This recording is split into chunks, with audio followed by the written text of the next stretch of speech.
Happy Thursday to everyone. This is David Darrell. We'll get started in just a minute as I see a fair number of folks are just joining the meeting. Hi, good afternoon, good morning, because I don't know where you're based. I'll kind of say both. Thanks for joining us today. We're going to talk about how to defend your dealership and your digital assets. And I'll kind of explain, because even the term digital assets might be maybe a little bit kind of confusing for some. So just to start off, I kind of figured I'll tell you a little bit about myself. I am the director at IDS, director of cloud operations at IDS. I've been in technology for seemingly ever, and a lot of my career has really been on digital transformation. Either how to adopt new practices, change your organization, modernize your practices, that sort of stuff.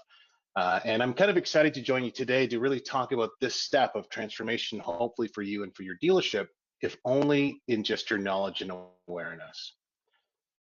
So for today, I just kind of broke it down to three simple topics. What is cybercrime? If we're talking about this stuff, you need to understand what is it that they're trying to do that's bad. Why are they going to come after you? Why should you care? And lastly is really, how do you defend yourself? So I want to start off with really just to making a clear statement. Cybercrime is going to affect you. It's not a measure of if, it's a measure of when. You'll see in the news pretty well anyone and everyone could be vulnerable. And it does seem that there's limited amount of ethics when it comes to hacking and cyber crimes. I think in the past year, I've only heard of one instance where I think it was a hospital in the United States that does cancer treatment for children, and they were compromised, and the hackers actually reversed their hack once they realized that it was a children's hospital specializing in children who really need critical care. But that's really the only instance I can think of. So really, it's not a measure of when, it's absolutely if. But when we say when, what is it that's going to happen? So I thought I would just start off by doing a little definition. And I did a real basic Google search, and I just said, cybercrime definition. And this is the response I got back, which is it's criminal activities carried out by means of a computer or the internet, which is also a little bit vague. It kind of doesn't really dig into it. So I thought if I compare it to just regular crime, right? If I take my hand and I bash it into a wall, that is considered damage of property, right? So I could, or mischief and a couple other things. But if I do the same action and I do it against a person, well, that's assault, right? So the crime itself is me banging. What I bang defines the definition of what kind of crime that is. So really, cybercrime is where it's either using the computer to commit the crime or the crime is done against the computer. So it's a little bit of a bigger bucket. So again, these are some of the definitions on there. But if you were to think about it when you're watching like a TV show or a movie, and they have that hacker comes in and they get them, they got screens all over the wall and they're typing away, and you see all these, command line going on, and they're hacking something. They're using the computer to commit the crime. In other movies or cases, they're breaking into a building, so then that hacker can go and sit physically at the computer because it's not available online. Both of those are considered cybercrime. So whether it's accessible from the internet or whether you're doing a compromise to physically get attached to the computer, both of those are equal to cybercrime. And when we talk about digital assets, it really is anything that's electronic. And I'm going to just again parallel to kind of movies when you think of when you see these hacking events, and I see it in television shows all the time where the hacker gets into somebody's nanny cam or their smart TV camera, or they turn on somebody's laptop camera and microphone, right? Those are all the kinds of crimes that can be perpetrated, and that's against all these different types of digital assets. They might get into your smart thermometer in your house, your thermostat, and jack your heat up or turn the air conditioning on. Anything that can be compromised is considered a digital asset. So that's sort of the scope of what we're talking about. It's not just computers, but really all of those items you use in your business that are electronic. And again, I use the FBI. You figure the FBI, which is a massive entity, lots of smart folks that work there, a lot of protections. Last year, their mail server got compromised, and the hackers are able to send off emails on behalf of the FBI for almost a day. So it's not that anyone's immune to cybercrime. So I mentioned to you about the comparison of me again banging my fist against like a window or a wall versus banging it into a person. Those are kind of variations of assaults. Same with cybercrime. So it kind of breaks it down to these buckets. And I thought I would just highlight a couple of these that you should all be aware of, which is again a phishing attack and social engineering, which we're going to unpack more explicitly. Identity theft and cyber stalking. So identity theft is really just running enough information about you that they can go take out a loan on your name, maybe buy a car in your name. Online scams where they're trying to get you to buy something that doesn't exist. They're not going to ship you anything. They're going to try to get you to give them money. And it could be that they're impersonating the IRS or another government entity, but that's an online scam where it's a persistent presence out there. And the one we hear the most about in the news is going to be your ransomware, which is really digital kidnapping. They're taking your data hostage without making it go away. They're just making it that you can't access it. So these are things that you probably hear a fair bit about. Now, the threats to you as a business really is going to be around the phishing and ransomware is their doorway into your business. And those are the kind of the top threats. Ransomware attacks, which is where they encrypt your stuff and then you got to pay this bad guy in Bitcoin. They are increasing in volume, but they're also increasing in impact because now everyone's becoming more aware. So when that company gets compromised, it hits the news. So you then have reputational risk. You have the financial the costs of paying to get rid of the attack or to resolve the attack. So there's a lot of financial impact that is occurring from these attacks. And looking at the data from last year, so this particular information I did pull out of a Forbes article. So in 2022, 76% of U.S. organizations were targeted, right? And then ransomware is again they're trying to steal your data or encrypt your data. And out of that, 64% were impacted, which is crazy numbers. And especially during COVID, where more people were working remotely, we saw the rate of attacks increase. So the awareness was high, but yet still 64% of those attacks were successful. And out of that, when people did pay the bad actor, and I'll just say the criminal, when they paid the criminal to get their data back, only half of them actually got their data back. So they still had to resolve this through another means. We have to remember that the person who's perpetrating these crimes, they are a criminal. They're not an ethical person. They're not a kind person. They may be potentially an okay human, but if they were, they wouldn't be coming to steal your stuff. So it is one of those variables you have to equate. It's not just do I pay them to get my stuff back, is if I pay them, will I even get it? Right. And then this last item I'm going to kind of highlight, which I don't know if anyone here has heard about ChatGPT and these other AI tools are becoming more mainstream. So it has made the news a lot in the past 2 months. But along there, bad actors are using these cool technologies for their purposes. And a recent example, within the past month, I saw a news article again from a place in I think the mid United States, middle South, but it was a mom got a phone call, the phone call was from her daughter saying that she'd been kidnapped and need to pay this ransom to get her back. And the whole phone interaction was actually perpetrated or created using an AI model. So they got a couple voice samples of the daughter, used those voice samples to build out a whole script.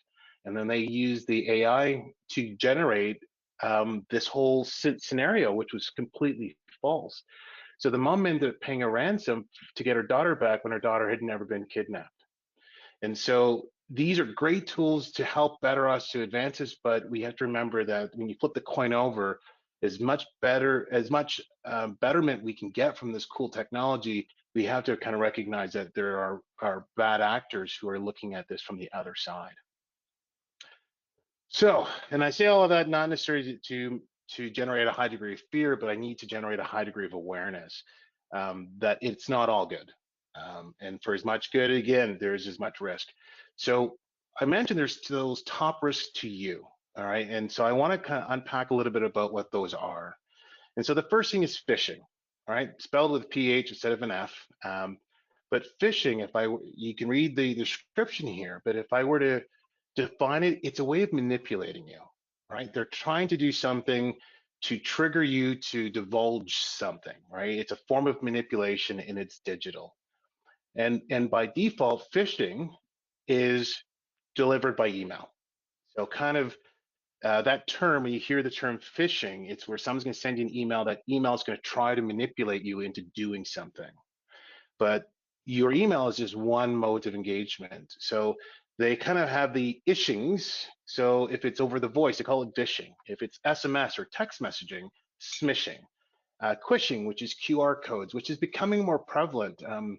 Restaurants will sometimes forego having a menu, that physical menu. They'll have a little QR code on your table. You can kind of scan it and look at their menu online. And so QR codes are becoming more prevalent. And the manipulation is often, hey, you want to get a rebate on this, or you want to get a refund on one of those. Did you buy this at Costco? Well, you can get this instant discount. And all they're trying to do is get you to input your banking information. Because once they have that, they can then find ways to take money out.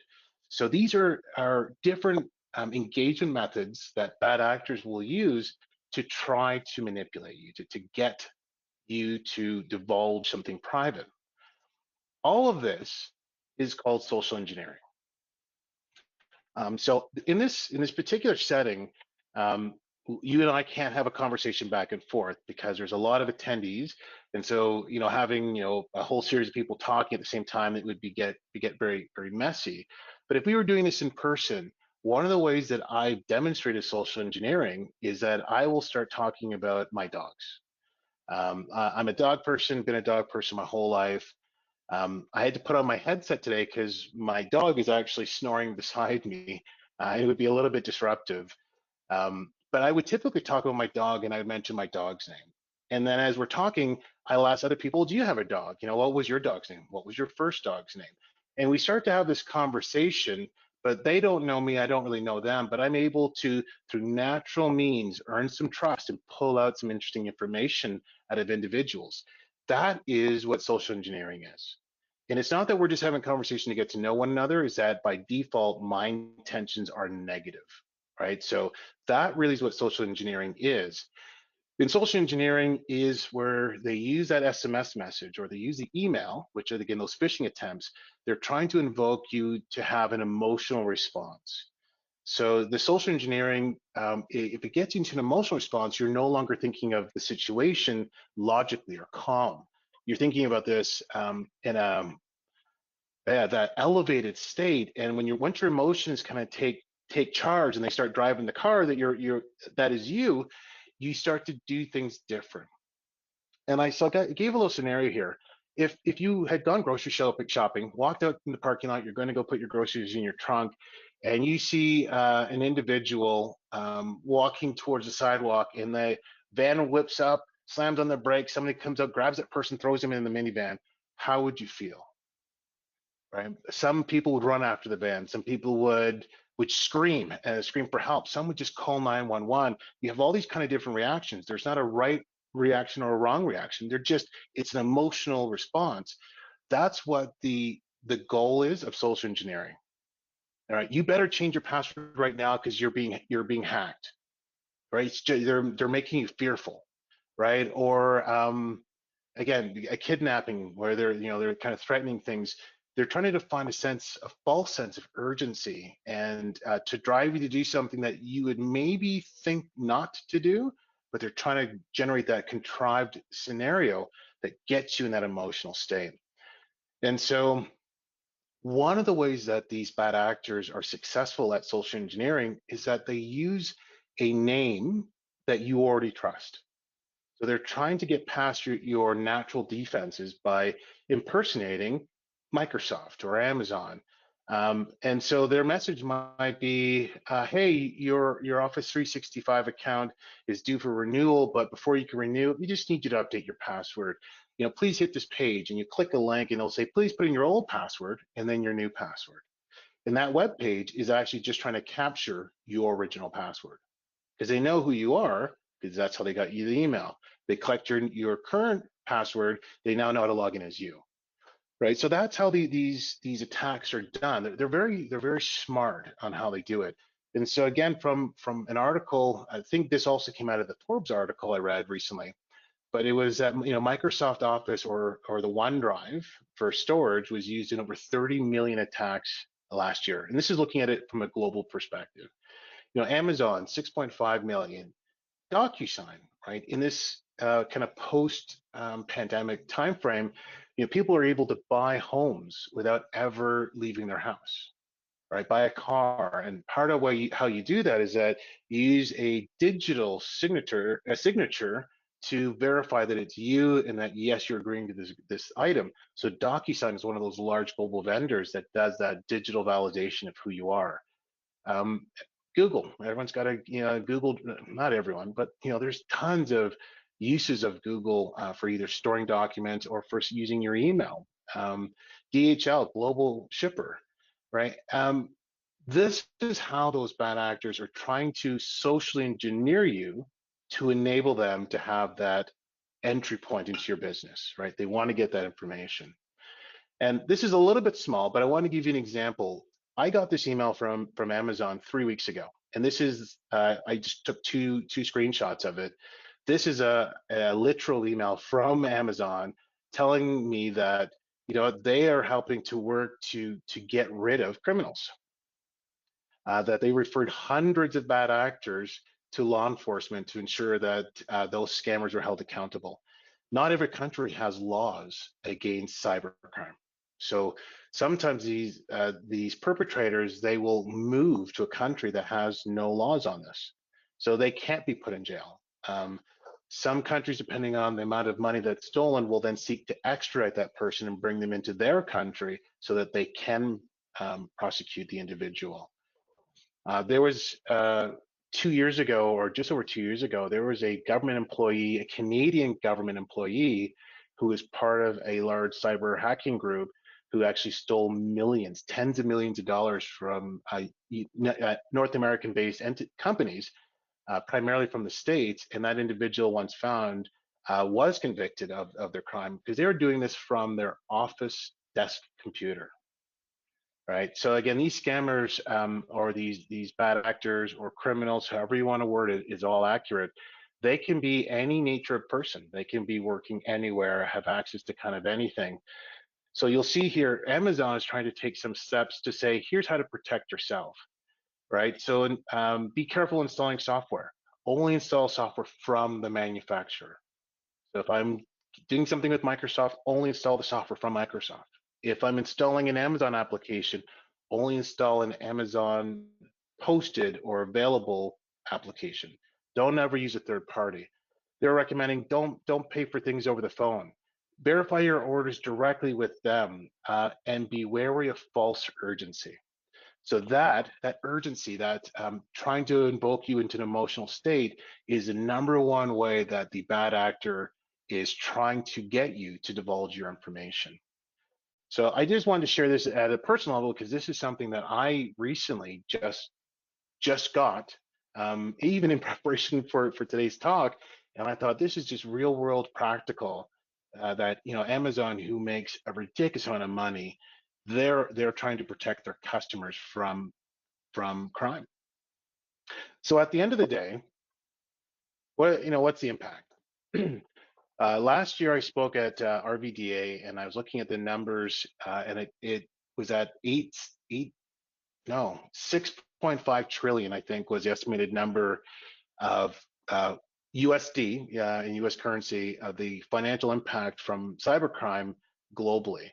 This year, it's on track to hit $8 trillion, again, globally, and it's going to continue to grow. So they're looking at $10.5 trillion of cost in the coming 2 years. And so this impact is looking at the impact to the economy, the impact to you.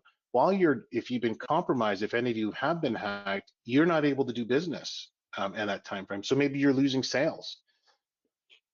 That customer goes across the street or goes down the street or goes to your direct competitor and they buy that unit because you're not able to sell it to them.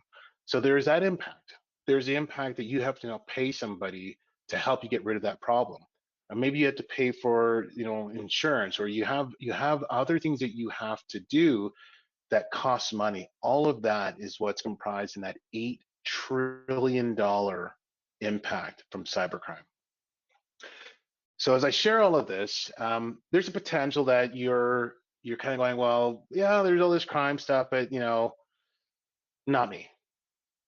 There's no reason why they're going to come after me, and you'll maybe have a story that you tell yourself that might make you seem that you are immune. And I want to just kind of highlight a couple reasons why this should matter to you. So the number one is that part of your business is storing information about others, right? Every customer that you have, everyone who books a service appointment, everyone who buys a unit, everyone who does business with you, you're holding information about that person in your system.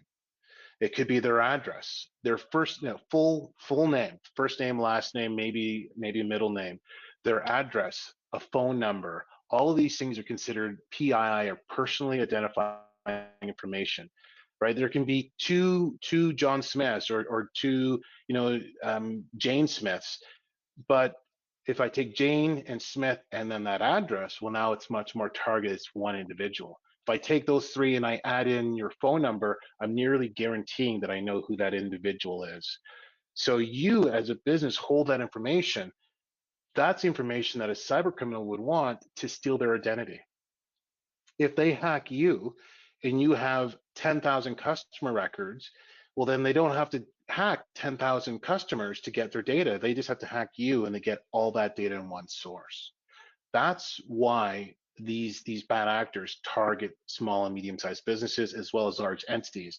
They're looking to steal data like that, right? No one's going to move to change their data as a result of a cybercrime, right? It's unless it's stalking, right? So this criminal knows that they know your name, they know you're probably not going to ditch your cell phone, you're probably not going to change your address. So they have enough verifiable information that might be good for up to 2 years, right? So this is why they're going to target you, is to steal your data. Second reason why they're going to target you is that you make money. You have employees that you have to pay, so you got payroll going out, you got revenue coming in as you're selling devices or completing service or selling parts, whatever it is that you're doing. You're ingesting money, you're paying money out to your suppliers, your vendors, and to your staff, so you have money. That's a second reason why they're going to come after you. And then the third one is that maybe you are already paying for insurance, and the bad actor might view you as just being a good soft target. They're like, hey, if I can get in there and I can steal your information, uh, you know, your company, whatever company that happens to be, they're likely to pay me, right? So they're looking at all those sort of variables, because for the criminal, this is a business, right? So those are the three reasons why I think it's super important that you kind of view this as being pretty mission critical. So with all that said, I'd like to talk a little bit about defense, and this is where we'll probably spend the rest of our time, is really on how do you defend yourself meaningfully against these kind of attacks that are going to be done against you. And if you were to do a search, you're going to find long lists. Oh, your top 10 strategies here and your 17 there, and all these sort of ways that you can protect yourself. But I just kind of boiled it down to the things that you can do to have meaningful effect right now, right? These are not high effort, but these are high value activities. So I broke it down these three buckets. Number one is the awareness and education. Today being an example of awareness and education. Number two is patch and update, which we'll dig into what that means. Number three is you need to protect your network and your workstations, which is probably easier than some of you may think. But with all that said, the first thing you need to do is you need to start with ownership. I'm sure all of you are aware that the FTC is now going to start enforcing rules that have been in place for more than a decade. So the FTC put in these safeguards to say, hey, as a dealership, you hold a lot of data. We want you to protect that data. These things are written, again, a long time ago, but were never enforced. That enforcement kind of kicks in just over a month's time. And that enforcement means that they're going to now hold you accountable if you don't do these good practices to protect the data of your customer. And the FTC's first expectation is that you actually have a named individual who's accountable for your security policies. They want to have somebody who's skilled. You don't have to be an IT expert, but you need to have somebody this is their accountability. And think about it sort of like a service technician. You're going to hold them accountable for doing the items that are scheduled for them to complete on time or faster. You're going to expect for them to do the work and it not come back for rework. You're going to expect that it's done, efficiently, effectively, highest degree of quality, and you're going to hold that technician accountable for it. Your sales reps are accountable for certain volume of sales, and you're going to hold them accountable for it. So if you view this as just being one of those facets of your business, you need to have somebody who's going to own it, and then they have clear accountabilities. In turn, you can kind of measure their success on it. So I'm going to say that's not one of the 3 points, but that for me is the starting pillar. And again, the catalyst why the FTC is driving the changes in the industry is that people are not holding this accountability, and they're not really taking it serious enough. So number one on my list was awareness in education. Um, when I talk to people about cybersecurity, because it's not really an interesting topic, it doesn't come across as a business topic. So they view it's all technology, give it to the IT guy, they'll just go figure it out. But really, this is a business decision. This is a business driver. If this were to fail, it impacts your business. So I want to kind of wipe away the misnomer that cybersecurity is a technology. It's a technological deliverable, but it is a business accountability. So the first thing is that you cannot protect what you don't understand. If you think of a self-defense course, I'm sure all of us can envision what a self-defense course looks like. I'm going to say 90% of the times it's usually demonstrating a man attacking a woman and how the woman will defend herself because there's a size disbalance. And I'm just talking in general terms. So you'll see a lot of these self-defense courses, like how to, grab their wrists or poke them in the eye, strike them in the groin, how to generate separation, all these things. But you can't apply any of those defense techniques unless you know how the attacker is going to attack you. So by default, defense is an understanding of what the attacker wants and how the attacker is going to get what they want, and then how you can circumvent that. So the first when it comes to cybersecurity and cyber defense is know what your attacker is trying to do and how they're trying to do it. That is your foundational need and requirement. That's the conversation we're having today. Within IDS, we actually have a vendor that does ongoing and active cybersecurity training for all employees. So they will send us phishing emails. And then built into our Outlook is a little plugin that if I see this weird email and it looks like it's trying to phish data out of me, I can highlight the email and I can say, submit this as being a phishing attempt. And they'll tell me whether I was successful at identifying their attempt to compromise me. They'll also tell us new trends, new techniques that criminals are doing. And so we have an ongoing and persistent form of awareness and education for all IDS employees, and actually all employees or even our parent company. So our awareness is always front of mind. Everyone gets this. Person in finance gets it. The person who's an IT sysadmin, they get it. Everyone in the company gets this training. Because again, can't protect what I don't understand. For somebody who fails and they click on that link and the phishing attempt was successful, they then get a training that actually, and it's a short little electronic training, but it explains, here's how we were able to trick you. Here's what you need to become aware of so that you don't get tricked in the future. So we're not taking this as a punitive measure, we're taking this from an informative measure, right? Again, you can only defend what you understand. Number 2 on this list is create a policy to standardize all of your standard business practices that are critical. Where I worked at before was a global online learning company. And there was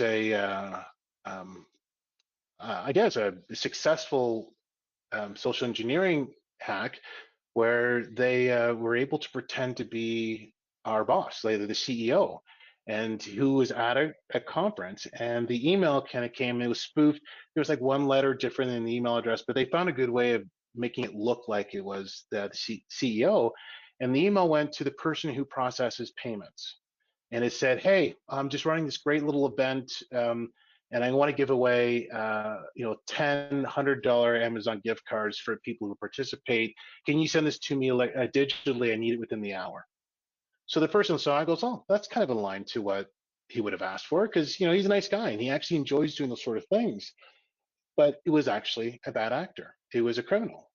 And so that criminal got these, again, digital cards that you can now use. Maybe it was a prepaid Visa or something like that that was untrackable. But they were able to just find the right person in the right time, right? How do they know that? Well, they were kind of stalking him. They knew what he was doing, where he was at, and they knew the org structure using things like LinkedIn. So they were able to kind of figure out and navigate the company. So the policy that our company, that company, I should say, didn't have a policy on how money changes hands, how things are bought. They kind of just react, roll with it, right? They're fluid and dynamic. But the downside was that it wasn't until after the crime had been perpetrated that anyone knew that there was even a crime. So first thing I'm going to encourage you to do, everything you do that is related to money, build a standard policy, make that policy immovable. Add a little verification step in there. Only this person in my business is allowed to transact money, and they're only allowed to do it either at this time frame or in this method or with this approval. Whatever process, business process that works for you, build it, standardize it, and have a way to audit it. Right? That is where the social engineering is going to attempt to disrupt you. Number three, find a vendor and work with them to do ongoing training. I mentioned that within IDS and within our parent company, we get ongoing, active, and persistent training, right? So we read our policy, we acknowledge our policy. It's part of our HR program. So everyone must read it, acknowledge it, understand it, and follow it. And then we get the ongoing training. And because of my role, inherently, every time I see one of these emails I know is a phishing attack, I submit it. And I think I should knock on wood, I think I catch them all because I'm always aware. And if I make this personal, I actually bid on a phishing attack, not this Christmas, but the Christmas before. So I was doing last minute shopping. I am not a fan of shopping. I don't like online shopping. I don't like in-store shopping. I don't like shopping. And I was looking for things that I could get that were practical.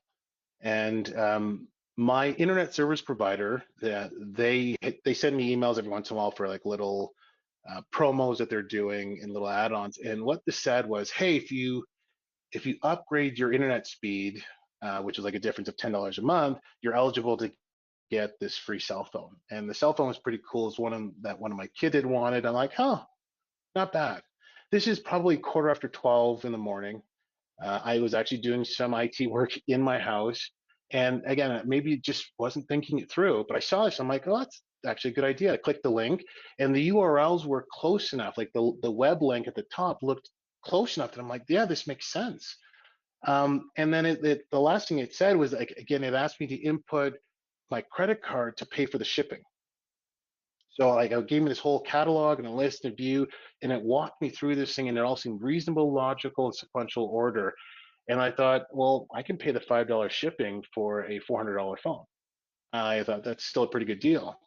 And so I went and grabbed a credit card. I punched in the number and I clicked submit, and then it didn't complete the transaction. I thought that's kind of weird. And again, tired, I did it again, and it failed. And then when I did that, I then started to check the site a little bit more, and I started to see a couple of anomalies. And they were so subtle. They were very good with what they did. So then now it's like 12:30 in the morning. I then have to call my Visa to cancel the card because I've now entered it and I verified it because I thought I misentered it the first time. I verified the security information on my credit card. I put it in. It's now stored in their database. Uh, so I get it on the phone and I'm immediately on with my Visa provider. So I cancel my Visa. I then get on the phone with my internet service provider saying, hey, it looks like you guys have been compromised because a lot of the messaging is directly related to your company. And they were aware, but that they've been compromised and that their customers are being attacked, but they didn't want to disclose the information because they didn't want to take the risk and the reputational hit of being compromised. So I figure for me, I'm in the industry for that long, really well versed in this, and I still managed to get duped just at the wrong time. So anyone is vulnerable, right? And the only way to deal with that is that training. In the slides I presented at RVDA in the fall of last year, I showed some of the money related to this. So they say the average data breach, which is where the bad actor gets in and takes a copy of your data. They literally copy it off your network. The average data breach costs $4.35 million to resolve. Right, so that is loss of revenue, shutting your business down. This is you lose the sales, you now have to hire somebody to come in, maybe replacing assets, all that sort of stuff. The average cost is again $4.35 million, but to train your staff is an average of $2,000 per employee per year. So when you kind of look at the cost benefit analysis, it looks like a lot of money up front when you start to say, I'm going to look for training. I want to educate my staff so that we're reducing the risk. And you're like, oh, well, I'm not currently paying that money. I don't want to pay that money. If you go back to one of my first slides, it's not if, it's when. So when you do get hacked, are you going to be grateful that you saved the 15 grand in training, but you pay $250,000 to $1 million out to solve the breach?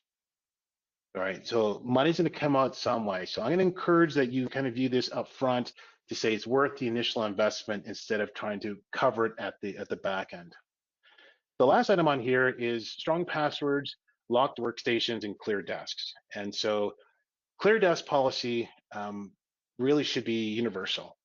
When you're done doing your interaction with your customer, if you were in sales, service, parts, wherever you work in the business, finance, once you're done interacting with that customer, whatever paper implements you have on your desk, take them off your desk, they go into a drawer. They either go into a file folder for the customer, they go into a shredder because you don't need it anymore, but they should never sit on your desk. Criminals are not only going to be looking to attack you only electronically, they may come into your business and actually look to see how do you operate, who's in charge. They may be kind of casing the joint by coming in.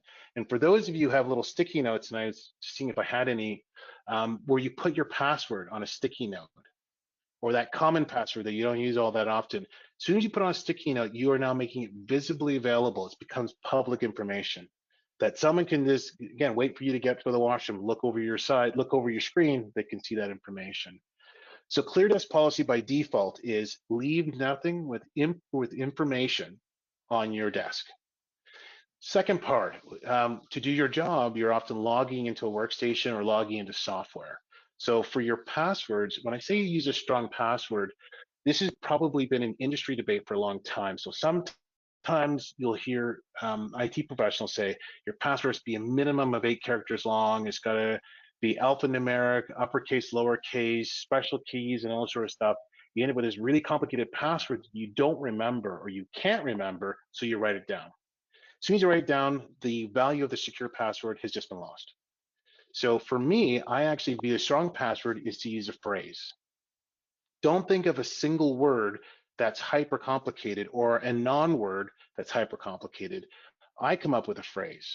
So if I go back to, I can remember passwords going back almost 20 years because my passwords are always unorthodox and they're always related to the moment. So I worked for a large cell phone vendor or provider for almost a decade. And when I started there, my boss had one password he applied to all of our servers. And this one password was, it was a crude statement.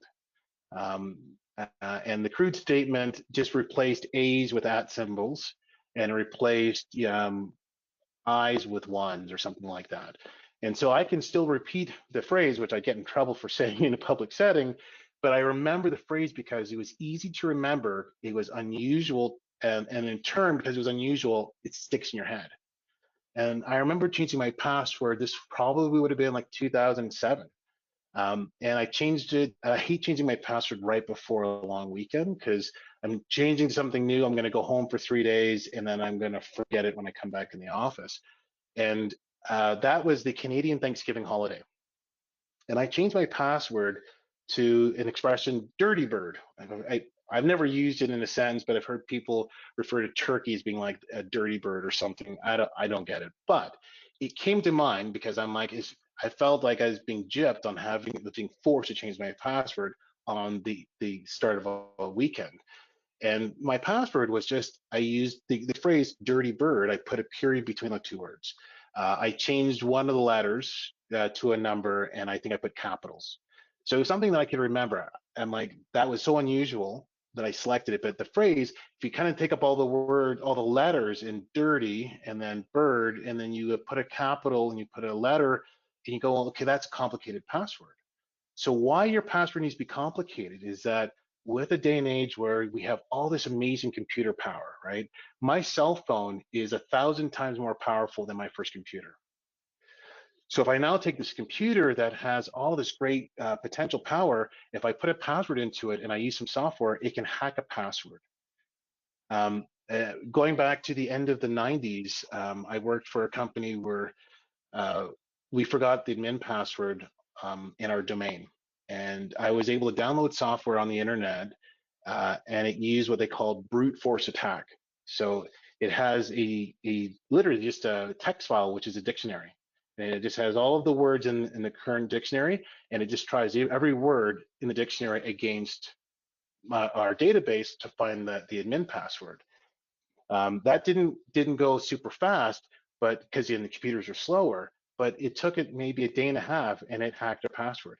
After it tries everything in the dictionary, it then just goes like A,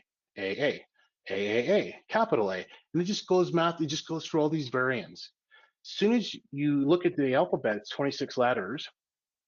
So the kind of the math behind it is your password can, if it's only 7 characters long, once you've used it's kind of 7 characters, but it's 26 letters times 26 letters times 26 letters. So that's kind of the math of it. As soon as you add the special keys in the character and then capitals and then numbers, you are increasing the mathematical calculation of how long it would take to crack your password. That's why for a strong password, they want you to use uppercase or lowercase and a period or special key because it makes your password exponentially harder to be hacked. That's the why. If you make it a phrase, you won't forget it, so then you don't have to write it down. Never tell somebody why you made your password the way you make it. Don't tell someone your logic. My logic is really my passwords are built upon what happened that day or is going on that's in my life in that moment. So I've had passwords related to vacations. I've had passwords related to vehicles. I've had passwords related to meals. I've had passwords. I never veiled them with against my family or my pets because that's what everyone kind of uses. But I'm going to encourage you to kind of come up with that methodology, use that strategy to give you a secure password you don't have to write down. And the last one is to lock your workstation. So everything that happens at your workstation, you are accountable for. If you leave your workstation open and someone were to copy and paste a customer's data from your machine and then go and sell it on the black market, you're accountable because you facilitated that connection. Um, Again, having worked with a lot of techies, one of our things over the years has been if you kept somebody with their workstation open, you could change their lock screen and you could change their background picture. And we would usually send an email out to the rest of the team, inviting people out to lunch. We set a limit that the person who left the workstation unlocked only had to buy lunch for up to 8 people, but they were accountable for buying lunch for those 8 people. And then you would change your background picture. And back in the day, the thing that we would do is we would find a picture of David Hasselhoff. And usually in a Speedo, and we would make that their background picture. I don't know why, but that's what we did. But at least it let everyone know that you'd been compromised. You didn't lock your workstation. So you can turn some of these policies into being more of like a game, but you want it to be front of mind. You want people to really remember, hey, my laptop or my tablet, my phone, these are all gateways into the data, and that's what people want to steal. So make sure it's secure. Next item, number 2 was patching and updates. So patching is where you have your critical software that has a vulnerability or a hole that's been identified. The vendor will become aware of the hole and then they'll say, install this, patch the hole. It's just like literally like putting a little rubber patch on a bike tire where you have the hole. So that's the intent of patching. And you really want to be applying these to your critical software. So your first step for me is do an inventory. What are the bits of software that you use to run your business? Are you using QuickBooks? Are you using Asper G2? Are you using Salesforce? Are you using what are you using? Once you know what you're using, then you need to say, well, am I accountable to patch it? So if you're using software, let's say like within IDS Cloud, I patch it. I solve it. You don't have to ask me to do it. I just do it. If the software is running in your building, on your computers, you need to patch it. So patches are again solve vulnerabilities. I encourage you to install them as fast as humanly possible. If you never hear about them, you can in your Outlook, you can actually subscribe. There's an option of RSS feeds. You can subscribe to things that talk about security releases and security updates and patches, and it'll notify you as almost like via an email to let you know that you got to do something. This should be the accountability of that person who at your dealership is held accountable for your security policy. Now, updates is where it's all of the patches that have come out since the last update plus feature enhancements. So I strongly urge everyone to keep your software, and that includes like your version of Windows or your Mac OS, and then all your software, keep it up to date because up-to-date software has all of your patches and all of your enhancements in it. So if you haven't updated your software in years, you are maintaining all of those vulnerabilities in your environment that hold your critical data. It is one of those things I highly discourage. And also, if you kind of look at the version of Windows you're using, some folks are still using, and I'm not joking, but they're still using Windows 98 workstations, which haven't been supported for over a decade. Or using, again, Windows XP, something, again, hasn't been supported for well over a decade. Windows Server 2003 and 2008, where they have hundreds of vulnerabilities that are known and publicly accessible. So everyone knows that there are holes. If you're running those sort of out-of-date software in your environment, view this as being your number one path for being compromised. If you're to do a search around the most effective way to protect your business, the number one thing they're going to say is keep everything patched and everything up to date. That is your number one practice that you can do to best protect your environment. The last part is really around your network and your workstations. So your network is your path to the internet and the internet's path back to you. And you're connected using either what's called a firewall or a router. You can kind of view those words as being interchangeable. They are technically a little bit different, but kind of every router out there has a firewall built in. And all the firewall does is it keeps track of who's asking for what, and it only lets what you ask for come back to you. So if I'm sitting at home and I'm doing some searching and I go to Nike.com, I go type in my web browser, Nike.com, it goes out asking for that, Nike.com responds, it comes back to me. So the everything on the internet should be triggered by you. I want to watch this video, the video plays for you. I want to buy this item, or I want to hit this website, it comes back to you. But when the internet tries to come to you without you asking for it, that is the attack. So you want a firewall's job is to make sure it only allows in what you asked for, right? On top of that, it can also help to filter out saying, hey, you asked for something that's bad and we're not going to let that kind of come in. So it will also serve to protect you. So that networking device, make sure that that is not using the default password that comes with it when you bought it out of the box or when you implement it. Make sure that that has a super strong password. That one to me would be your true like IT person strong password. Make sure, because that is where everyone is compromised or could be compromised. Antivirus software on your workstation is also mission critical. Now, if I was able to have a talk back and forth, I'd ask the question of what is a virus? And I actually asked one of my sysadmins this question on Monday to define to me what a virus is. And he gave me back an interesting answer, but it was a techie answer. And so for me, a virus is any software that copies itself. Pretty straightforward. If you install the same Excel doesn't make another copy of Excel on your workstation. It doesn't copy itself. But a virus, once it's on your workstation, the first thing it does is it tries to get onto another workstation, right? So antivirus software is what protects your workstation from getting these bad bits of software installed on it. And that's, again, adware, which is where it's just going to pop up ads. The reason why they do that is the person who wrote the software, they get paid like 1/10 of a cent for every ad they pop up. Well, if they can install that on 1,000,000 workstations and they can pop up 100 ads on your workstation, they're going to make almost $1,000,000. Like, this is where for them it's just they're a nuisance. That's how, again, malware or badware is where you get in. That malware is what encrypts your server and then makes it that you get ransomed. So your defense is to have software that is looking for those things and protects you against it. So use that software and then have a policy that has it always updating. It really should be updating on a daily basis to give you your optimal protection.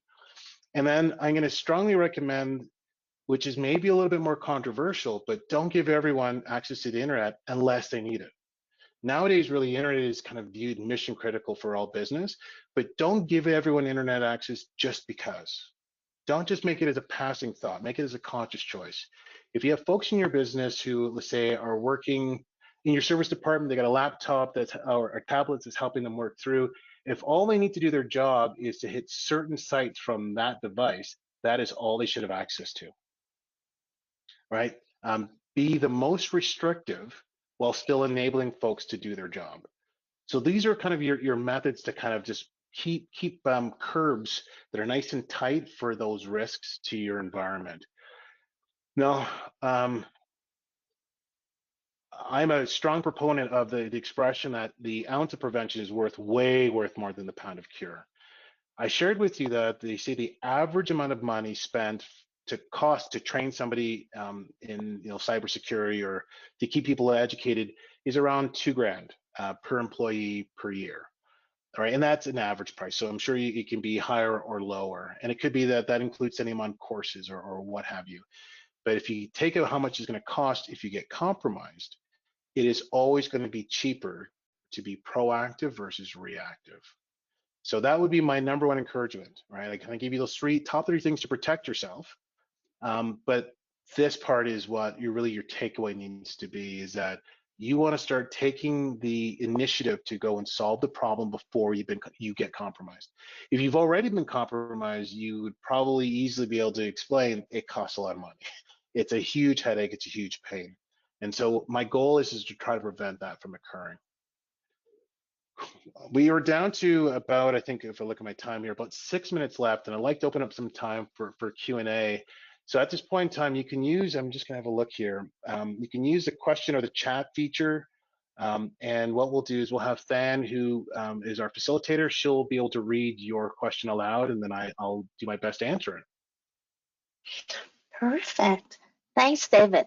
So we are going through the Q&A, and if you haven't already, as David mentioned, please submit your question in the question box located on the right side of your screen. First question is, what are the most important assets of the dealership and how are we going to protect them? Okay, so the most important asset at your dealership is any asset that holds data. I know that's a very vague statement, but let's say that if all your data is stored in your dealer management system, your DMS, that becomes your most important asset, is where that data is stored. The way that you protect it is that you make sure the only things that can talk to that particular asset are things that are permitted or permissioned to do it, and that is only doing it through an authorized method. So if I use our software, we have a server that holds your software, we have workstations that talk to your server, and then there's a username and password required to make that connection. So for me, I would make sure that only people with usernames, authorized people with usernames and passwords can ever talk to that box. They should never be able to log on to it and get to a desktop. Like, there's a lot of these security controls that you do need an IT resource to help you do. But that critical asset is wherever you store your critical data, and your protection is don't let people talk to it unless they are somebody you want to talk to it. So it has to be a conscious choice. Thank you, David. The second question is, who in my dealership needs to have this training? Understandably, anyone with computer access, but technician or wash bay. Good question. So Everyone at your dealership that has a digital asset in their hand or has access to it is somebody who needs a training. Everyone who gets an email with your company's from your company's domain, or actually anyone who reads email in your company needs to get the training. For me, it's everyone who has access to get on the internet is somebody who needs to have the training, right? So, because if they go to their Gmail or their Hotmail or their Yahoo Mail and they click on a link and that link installs some software, that software is now inside your network. So that becomes a point of risk, right? So for me, it's not really based upon their role.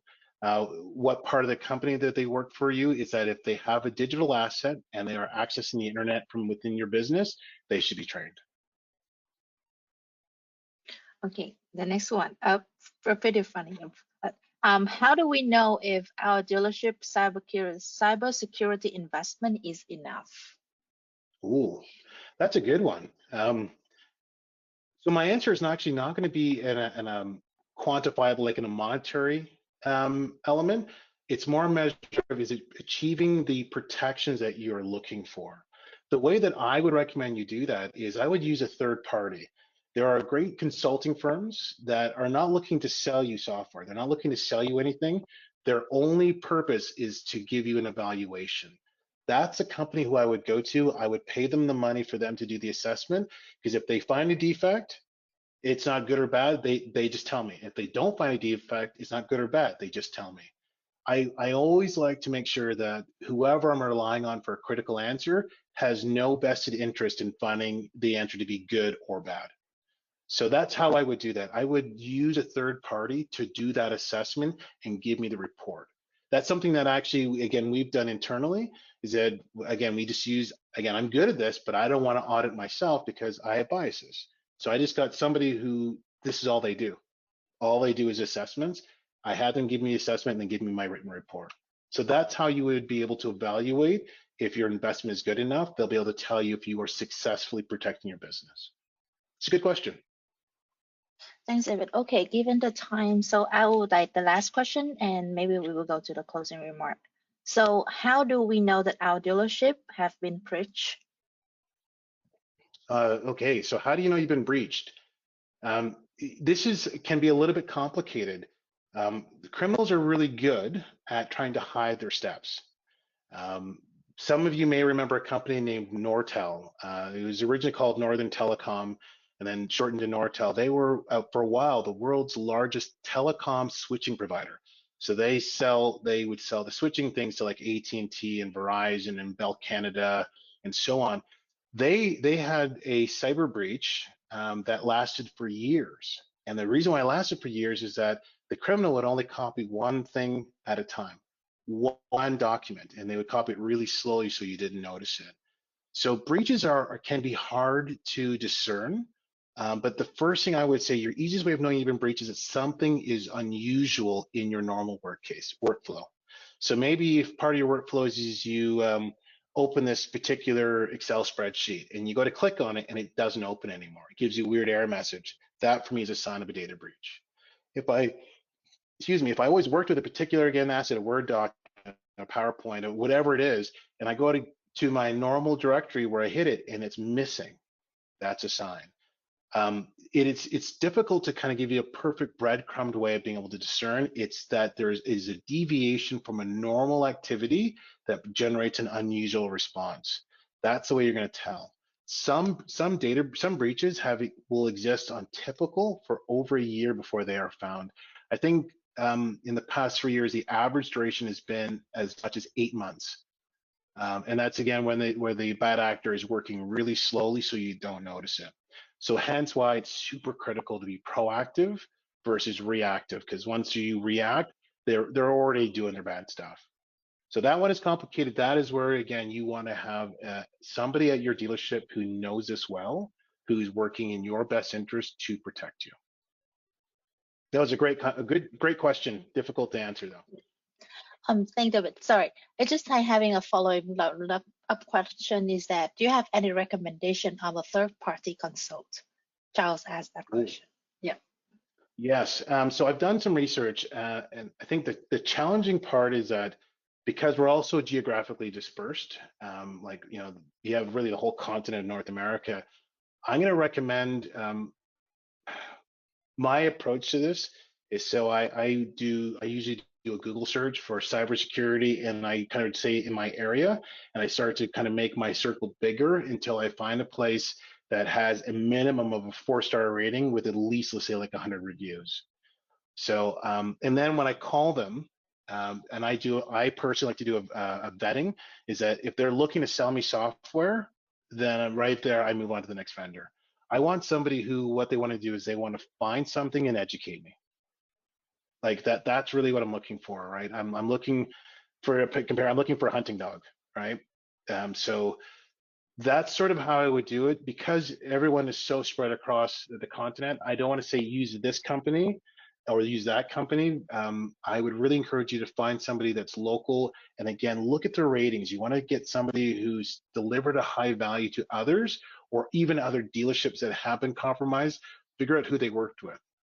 All right. I like to use word of mouth, because I know the advice I'm giving is from someone who's gone through the journey and come out and is happy. So I wish I can give you a hard name. There are some vendors that I've used, but I would really encourage you to do that search and research on your own, and then vet them on the phone. Really hear what they're talking about. And if they're just looking to sell you something, I'm always a little bit leery of that. I want somebody who just wants to find it. They want to find if I've been compromised, find out where I'm weakest. Like, and if they're really working on that to protect me, that is your best asset to go with. Perfect. Okay, given the time, we will respond to the Q&A via email if there's any other questions. Thank you, David, for your insightful webinar, and we want to thank everyone who joined today.